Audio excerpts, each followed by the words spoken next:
The last panel of Boruto chapter 78 showcased Momoshiki talking about the blue eye of Boruto and how the dark time in his life has started. The time skip seems to be really close, and the way Momoshiki has specifically mentioned Boruto's blue eye could be a major hint for the Jougan's awakening. So could it be that the lost blue eye will soon awaken the divine power in Boruto? Let's find out.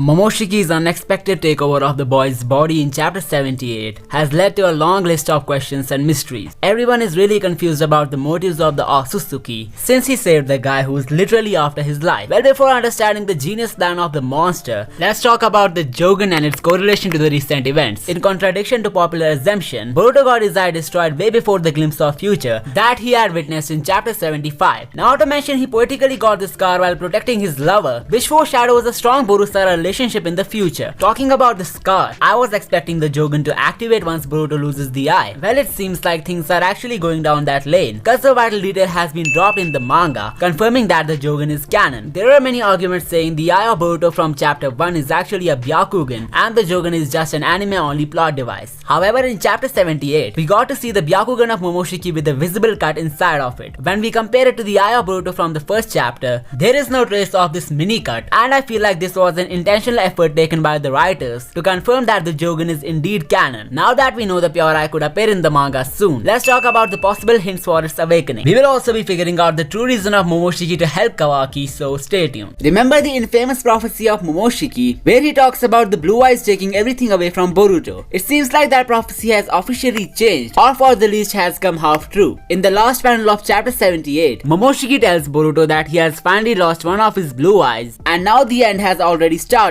Ironically, the eye Boruto lost will eventually get replaced by the Jougan, which is referred to as the Star of Hope by Toneri. So is Momoshiki not aware of the reality of Boruto's fate? Or is he just battling to keep the boy away from reaching his true potential? Well, I believe he is truly aware of Boruto's pure power and how it can save him from the forthcoming darkness. But the reason he ain't revealing it to Boruto lies within the true motive for which he chose the boy as his vessel: resurrection. Or I should say, to take over his body and hijack his life forever. Momoshiki's goal had changed since he revived Boruto in chapter 67. His earlier goal was to revive himself, just like how Ishiki was trying to resurrect through Kawaki's body. However, the monster knew that the boy wields a godly power Jougan in one of his eyes and is destined to die by the hands of Kawaki. So in order to grab his hands on the pure eye, Momoshiki gave up on his revival goal and decided to become Boruto Uzumaki once he gives up on his will to live. This is why he saved Kawaki in the last chapter, as he knows for a fact that only he is capable of driving Boruto hopeless and self-destructive. The monster even has the ability to see other people's fate. He was able to predict the death of Kurama back in the versus Momoshiki arc when he said that the fox won't be able to pass down his power to the next generation. I believe he must have seen Kawaki's fate as well, and upon realizing the boy won't cause any harm to him, he decided to help him out of the binding situation. The impact of Kawaki on Boruto's life is a win-win situation for the monster, cause once Boruto would give up on his will of staying vigilant, Momoshiki would become successful in his mission of seizing his consciousness forever. In other words, Kawaki is just a pawn in Momoshiki's master plan of achieving his goals. Once the monster will fully take over Boruto, he could then utilize the Jougan to destroy every difficulty that comes in his way. The even greater plan of Momoshiki is to sacrifice Kawaki to the Jubi, but the monster has already accepted inferiority to Ishiki, so it doesn't make sense how he would take on Kawaki, who holds almost 80% of his powers. Well, it could be that this is the reason why he gave up on his revival and wants to become Boruto so desperately. Momoshiki in his base form cannot defeat Kawaki, but Boruto with his Jougan can. That's why the greatest ambition of the monster is to wait patiently for Boruto's downfall so that he could take him over completely. However, this goal of Momoshiki won't become a reality since Boruto can be seen utilizing the Jougan and staying true to his shinobi roots in the future. Now the question remains, how? What spectacle could happen in Boruto's life that will awaken the Jougan in his blind eye? The first theory that I have come up with draws comparison between Boruto and the only other being who is known to awaken the pure eye. I'm talking about Shibai Otsutsuki and the way he abandoned his mortal body to become an Otsutsuki god. We could see in the Otsutsuki god panel that Shibai had attained the Jougan, but it won't have been possible if he hadn't left his mortal self. A similar scenario could take place in Boruto's story, as he won't be able to awaken the Jougan. The loss of the blue eye acting as the beginning of the boy's twist of fate is just taking him one step closer to the divine power. The other things that the boy is bound to lose could be his master, his village, and the shinobi regime that was being followed by his forefathers since ages. The symbolism of the blue eyes also plays a role in Boruto's journey to the Jougan. Let me explain how. The blue eyes can metaphorically refer to innocence, and since Boruto got his eye cut by Kawaki without even committing any misdeed, the deeper meaning of the foretold prophecy reflects in this event. Now that the innocent boy had been a victim of his rapidly approaching dark fate, it seems like he he will run out of hope really soon, and this will be the time when the star of hope shall awaken in his blind eye. Not to mention Toneri, Naruto and Hinata, all of them have their time frozen right now. It would be really interesting if they are able to meet each other somehow. So to understand how the Jougan could awaken to help Boruto in beating his fate, we must first figure out the symbolism that the eye holds to its real life counterpart. The Jougan could be most likely inspired from the spiritual concept of the third eye, which is often linked with the idea of intuition and the ability to sense things beyond what our normal physical senses can pick up. The way Boruto could sense dark chakra and see Uroshiki's portals could be taken as a hint that it has indeed been inspired from the third eye. According to some spiritual traditions, practices such as meditation, yoga and visualization can help to awaken this power. Its awakening is associated with diving deep into one's consciousness to unveil the secrets of spirituality. In Boruto's case, the Jougan's awakening could be correlated to the hopelessness that will make the boy explore his inner self and powers. The eye will apparently not appear till there is some hope left in Boruto's life, and once he loses everything, he will be forced to investigate his own consciousness till he finds the lost hope in the form of the Jougan. The time skip being just around the corner has demystified the awakening of this eye being more closer than ever. The arc of Boruto that we are currently reading in the manga has been given the name the Prophecy Arc, and if I'm not wrong, then every prediction made about Boruto's fate shall eventually come true by the end of this narrative sequence. The prophecy of Garaga has already come true with the loss of Boruto's eye. Momoshiki's predictions are also bound to come true rapidly, and by the looks of it, this plot arc could reach its conclusion with the Pure Eye's awakening that will fulfill the third and final prophecy. I feel like these prophecies are coming true in a backward manner, cause the one that was revealed late in the anime has came true first, while the prophecy that was showcased before the other one could be the last to come true. There is even a theory on the curse that Boruto has unknowingly acquired through Momoshiki's Byakugan. Since the monster's eye can see the fate of any creature, chances are Boruto will be doomed to see the destiny of everyone around him, which doesn't end on a good note. This will make Boruto more and more depressed day by day, as he will be witnessing events that he cannot deal with so easily. All of this would lead to the hopelessness that will force Boruto in venturing into his Otsutsuki psyche to awaken the Pure Eye. On top of that, we shouldn't forget the fated battle between Mitsuki and Kawaki is about to happen in the next chapter. It might actually lead to the death of Boruto's son, explaining what Momoshiki meant by saying he still has a lot to lose in the future. The death of Mitsuki might not be as impactful to Boruto, cause he can be brought back to life anytime by Orochimaru. So what if it's actually Sasuke who's gonna die in the next chapter, explaining why Boruto is seen with this stuff in the future. But a point which needs to be noted here is that the blue-eyed boy is really calm while fighting Kawaki in this scene, as if he still has some hope in his brother. So does it mean that Kawaki has spared his master? And if not, then how did Boruto remain so composed despite the grief and chaos that he has suffered? Find out the answer in this video, and don't forget to subscribe for more amazing Boruto stuff. I will see you next time.